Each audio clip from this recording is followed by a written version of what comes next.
Have you ever struggled with loving someone who doesn't seem to deserve it? Someone who has hurt you or made your life difficult? It's a hard thing to do, but Jesus taught a powerful lesson about love that challenges all of us. In Matthew 5 verse 44 he says, "But I tell you, love your enemies and pray for those who persecute you." Think about that for a moment. He didn't say to simply tolerate them or avoid them. He said to love them and even pray for them. This teaching is part of Jesus' famous Sermon on the Mount, where he turned many conventional ideas on their heads. Loving your friends, family, and those who treat you well is easy.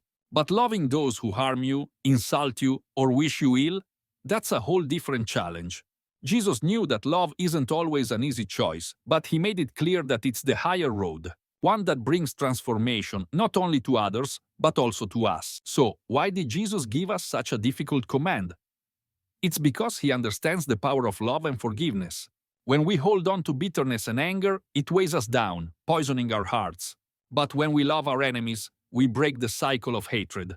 We reflect the love of Christ, who showed us the ultimate example of this when he prayed for his executioners on the cross, saying, "Father, forgive them, for they do not know what they are doing." Luke 23, verse 34. Imagine the depth of love required to forgive those who are causing your suffering in the midst of that pain.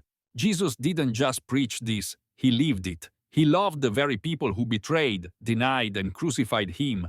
He showed us that love isn't just a feeling, it's an action, and often it's a choice. He calls us to act out of love, even when it feels impossible. Now, how can we apply this in our daily lives? It doesn't mean we allow people to walk all over us or to continue in harmful patterns. Jesus wasn't telling us to ignore justice. Instead, he was challenging us to rise above the natural reaction of hatred and seek to respond with grace. When you choose to love someone who has hurt you, you are declaring that the cycle of pain and revenge stops with you. Start small. Is there someone in your life who has wronged you? Maybe it's a coworker, a friend, or even a family member. What if, instead of holding on to that anger, you decided to pray for them?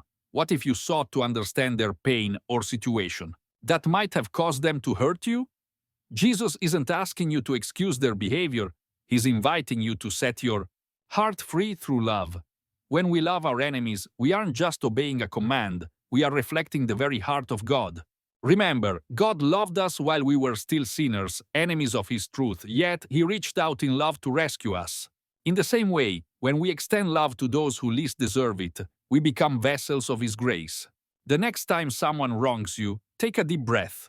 And instead of responding in anger, respond with love. Pray for them. It's not easy, but it's a step toward becoming more like Christ, and it's a step toward true freedom. Jesus' lesson of loving our enemies wasn't just meant for his time. It's a timeless truth that, if we live by it, has the power to change our hearts and transform the world around us. Imagine how different our communities, workplaces, and families would look if we took this lesson to heart. It's radical, it's hard, but it's the way of Jesus.